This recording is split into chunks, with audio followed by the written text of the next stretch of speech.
Okay, this is the Lillian Towers where we begin our journey.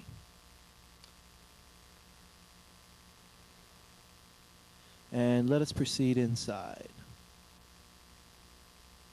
This is the Mount Kenya Safari Club nameplate. And these are the swimming accommodations for the guests of the hotel. There's some interesting stucco murals that surround the perimeter of the pool.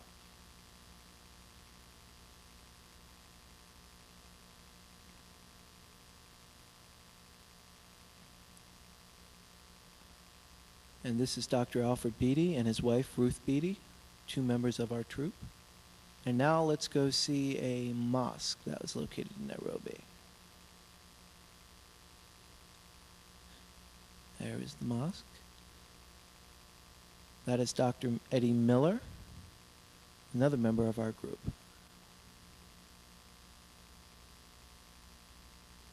That is Ruth Beatty, Dr. Miller's wife, Dottie, and their son, Chip Miller. Okay, let's head towards the mosque. The minaret is used for calling the Muslims of the area to worship. And now this is the inside of the mosque. This was as far as we were allowed to proceed with our cameras. So this is the best footage we could get for you. There's two local street sweepers who help keep the city clean. And we're going to say goodbye to Nairobi and head out to a speech about coffee. And this is a coffee plantation we were on.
Okay, now we're on our way again.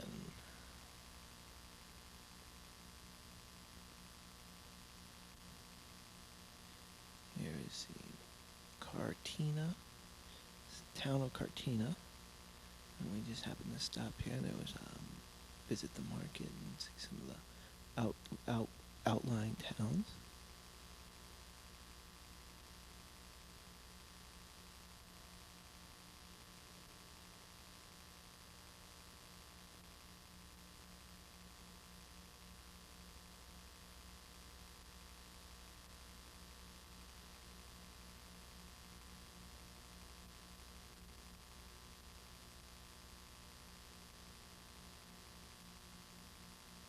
So as you can see, during market day, the town is very active.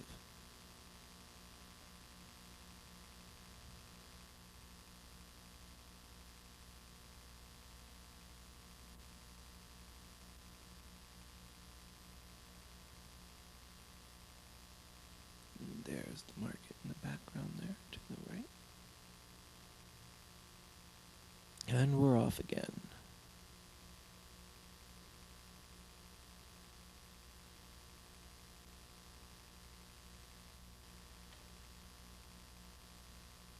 Next stop, the Nanyuki Lodge at the base of Mount Kenya.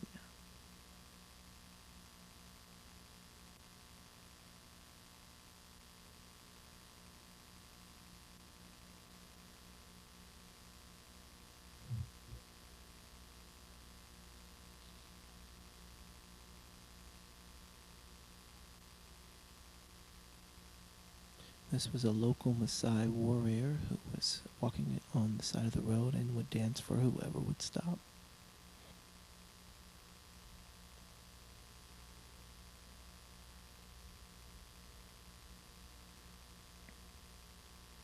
And that's it, Dottie Miller, a brave one.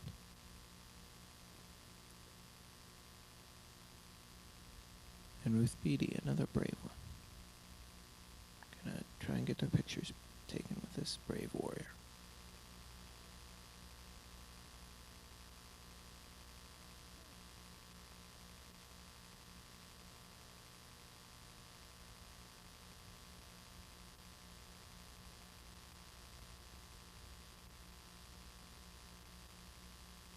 And now we're back on the road again. And here we are at the Nanyuki Lodge, known for its gardens and its birds.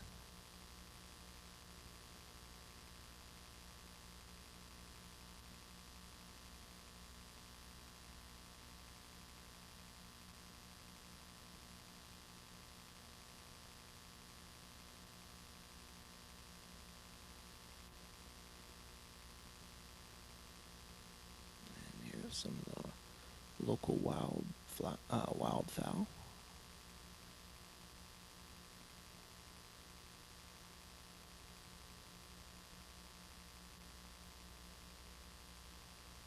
And here we have a couple of members of our group enjoying lunch.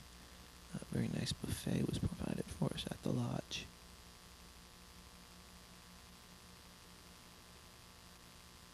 Plenty of fruits and meats and some fish.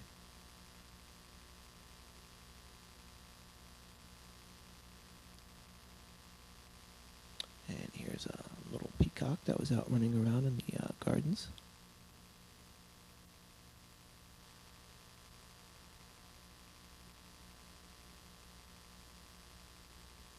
And now we've moved on to a lodge called the Ark.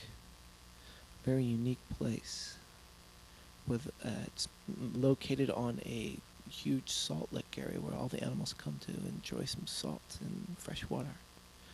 And here's a warthog that we encounter on the way.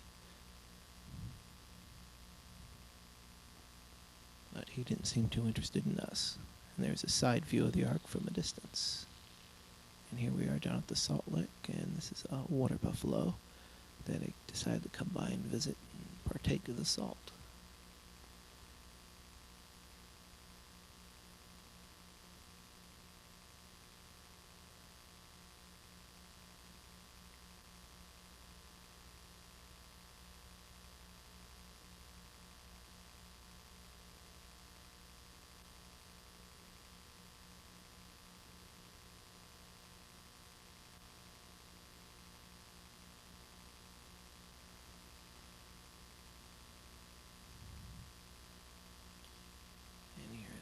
water bird we see in the nearby river that flows behind the ark.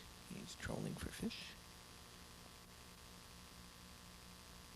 And here's I believe it's one of the many different types of gazelles. He's coming up to have a little salt, and you can notice he has some birds that like to chow on the parasites that are on his back. And they have a mutual relationship. I guess you could say, you scratch mine, I scratch yours. And here's some wild boars that decided they were going to move in on this gazelle.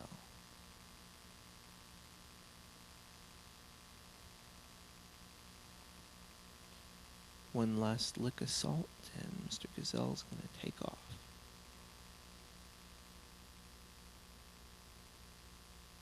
He had no contest with these big boars.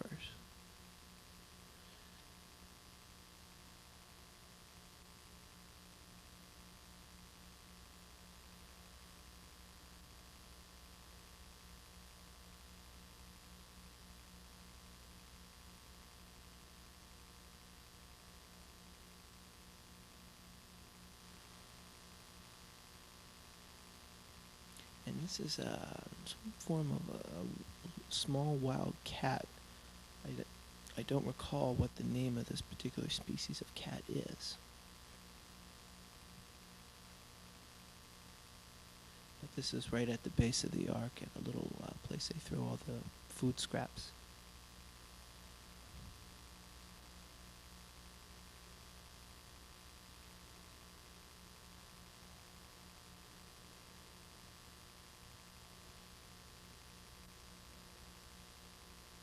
And now we are back on the road again.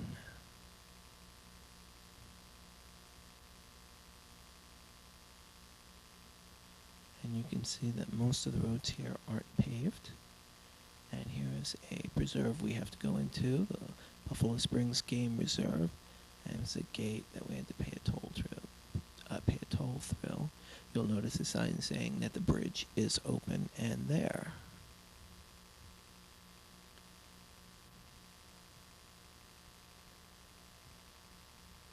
It's interesting to note these huts are not normal or atypical for the area. They're a lot larger, and it's because they're trying to blend in with the area, but they're used for storage of heavy machine equipment. Here are some local children who came to greet us, and some members of our group came and talked to them, and they talked with us and showed off their bracelets.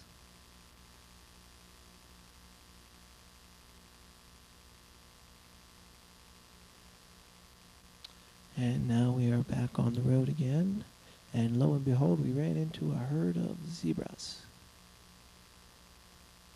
looking in very good spirits.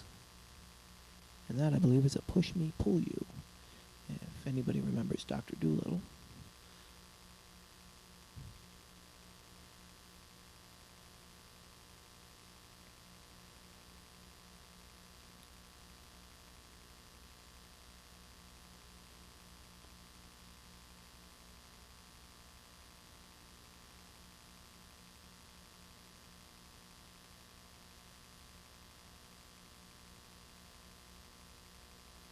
And there we have a little youngster running alongside of his mama.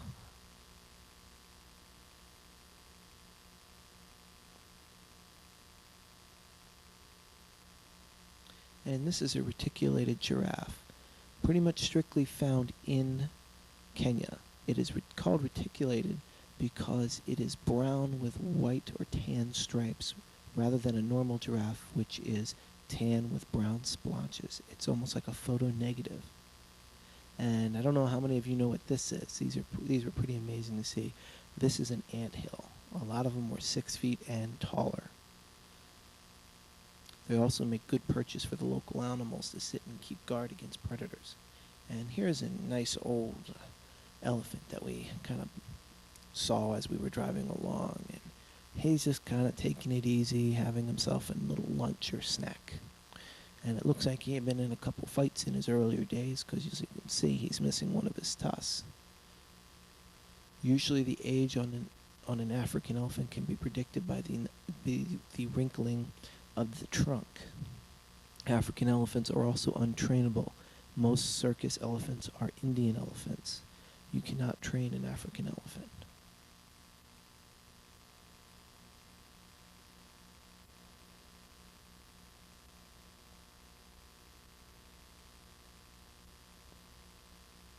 African elephants are distinguished by their small ears compared to Indian elephants who have a much larger ear. An elephant's skin is approximately 1 inch thick. It's a very tough hide.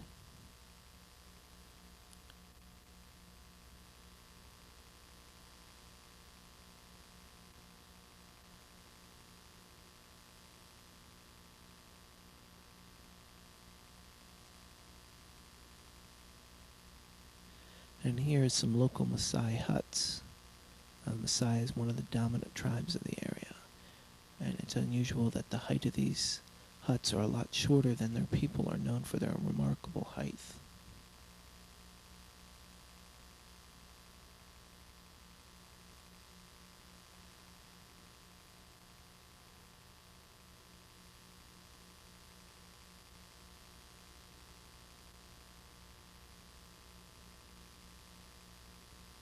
And this is our final destination, the Kichwa Tembo camp in the Masai Mara Reserve. Kichwa Tembo means elephant head. And I will show you that right now. There is a Kichwa Tembo, an elephant head. Well, this being an elephant skull. An elephant's brain is unusually small compared to the size of the cranium. It's primarily filled with air spaces, with a very small brain, about a little bit smaller than a human brain. And this is myself and Ruth Beatty staying in a local campground.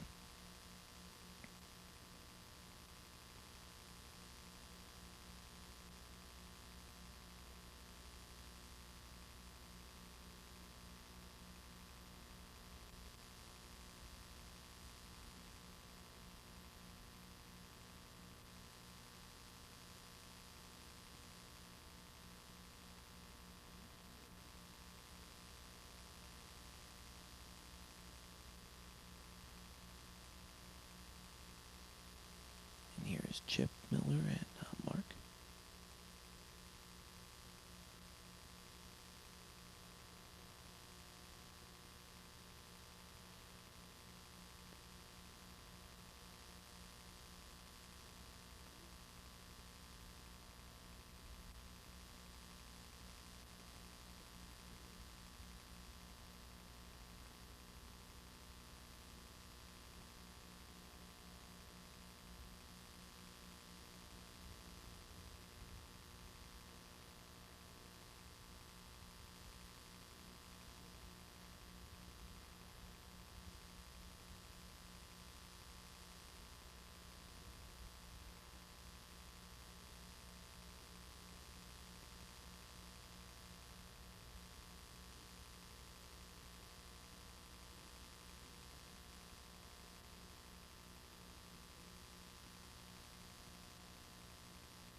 And here are some lions that we encountered on the way on one of our daily journeys out into the Maasai Reserve, which is an 800 square mile reserve.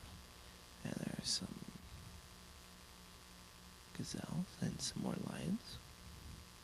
There's a pride of females here. And a few younger cubs.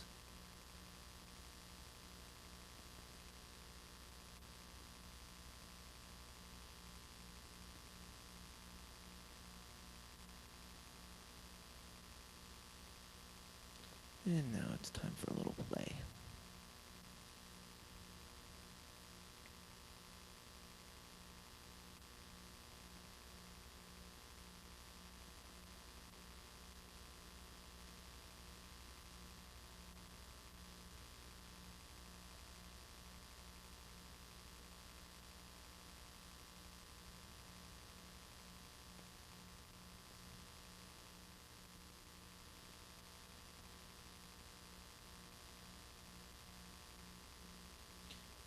lions are a very close-knit group.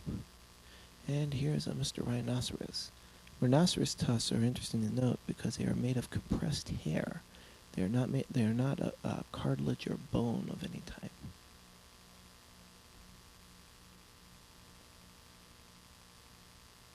And needless to say, you can't go traveling out in the Maasai/Serengeti without occasionally getting stuck in the mud, as one of our trucks did.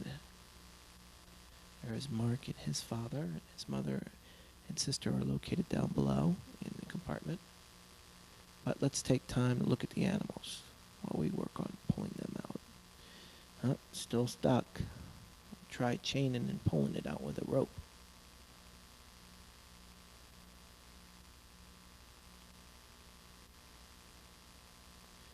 Come on, you can get it. You can get it. You can do it. Not much luck here, it looks like. Well, back to some, looks like Thompson gazelles. And now let's see, they're going to try again. See if we can get them out. It doesn't look like it. Still pulling.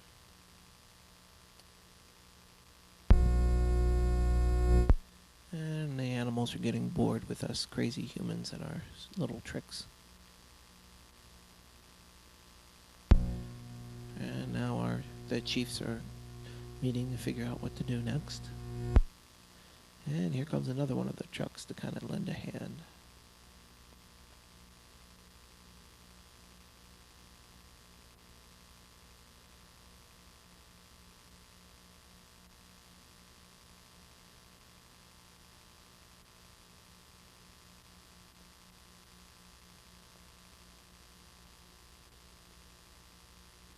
And we have more advisors coming to help with the decision-making process.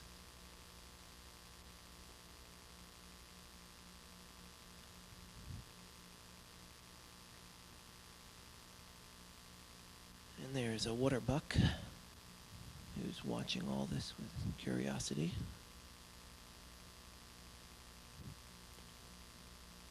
And the decision was to empty the vehicle of any excess passengers and baggage to try and lighten the load and see if we can pull it out that way, which we happily were able to do.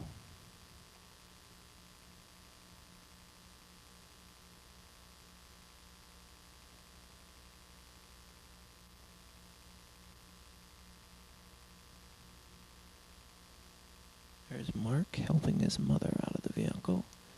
Needless to say, it was a little bit muddy. And another happy camper. Now we're taking off, catching up with the rest of the group, and seeing what we can see.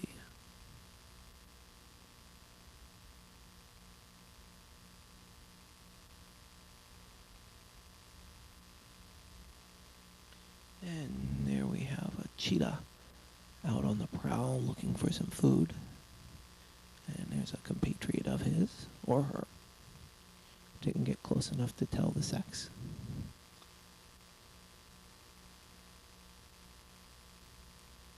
And there's a mother cheetah with her 2 cubs, giving one a bath.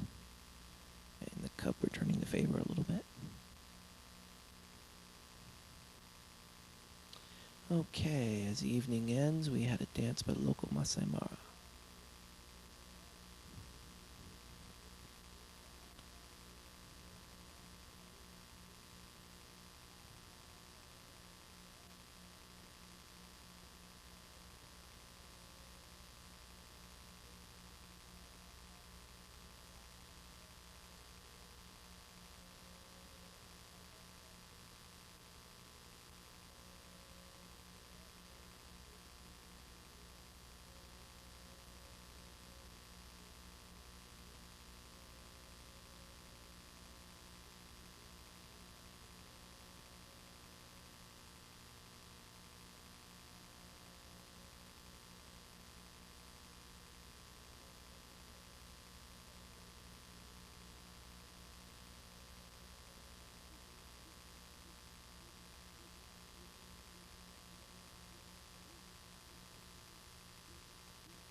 Okay, we ended our trip with a balloon expedition from the governor's camp, and here are our pilots making up the final preparations as we inflate our balloons and prepare to take off.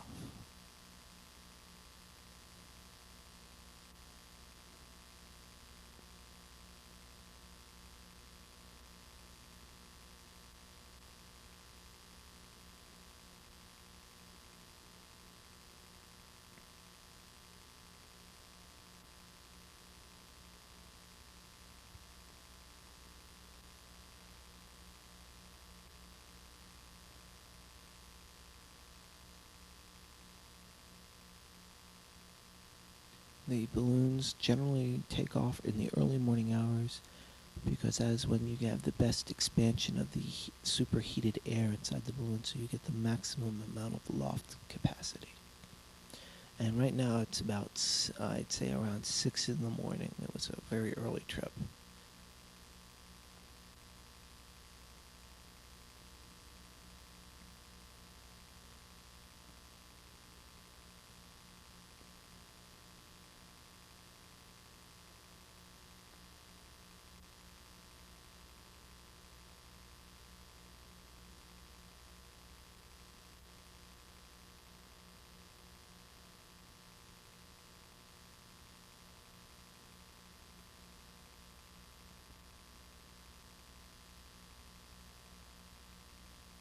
It was a very beautiful sight to see these brightly colored balloons flying quietly over the Serengeti. It was quite a sight to see.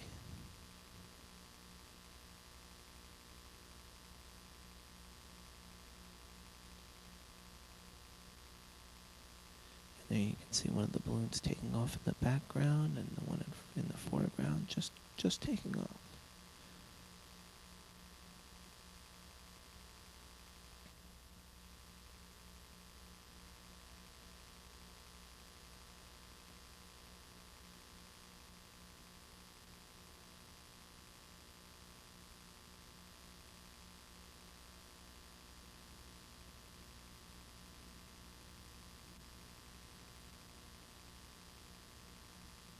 As you can see, the burners, when they are fired, are extremely loud.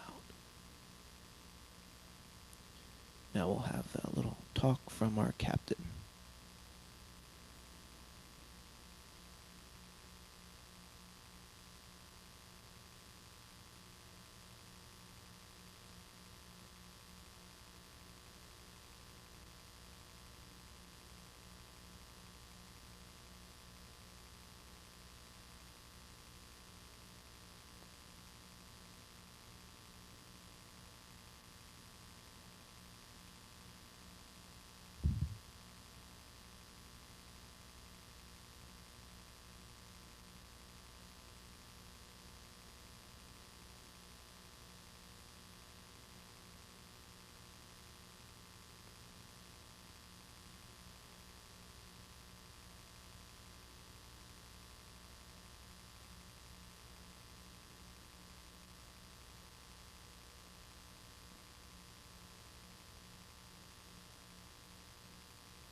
Okay, now we're preparing for a takeoff.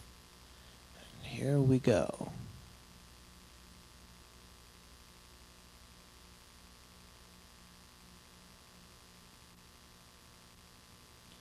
Up, up, and away.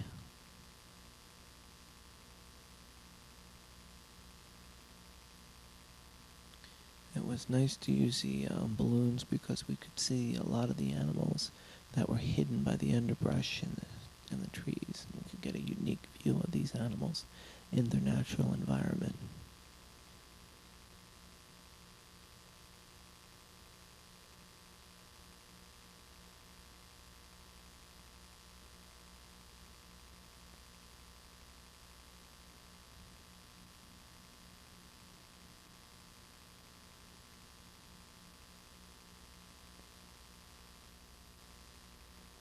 There's a water buffalo that we sighted from the air.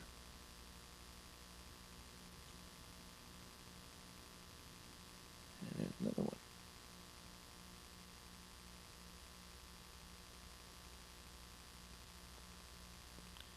And here's an example of some of the control that they can wield with these balloons. And this one is just skimming right above the grass level of the Serengeti. It's pretty amazing. They have some pretty surprising control. And here's a giraffe we spotted. And he's moving his way across the plains.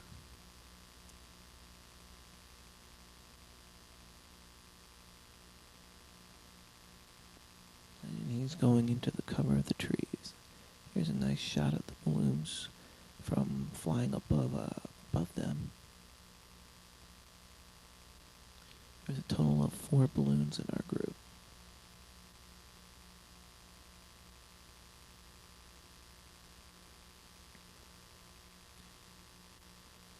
And now we come to a close with a shot of the shadow of our balloon moving across the Serengeti plains.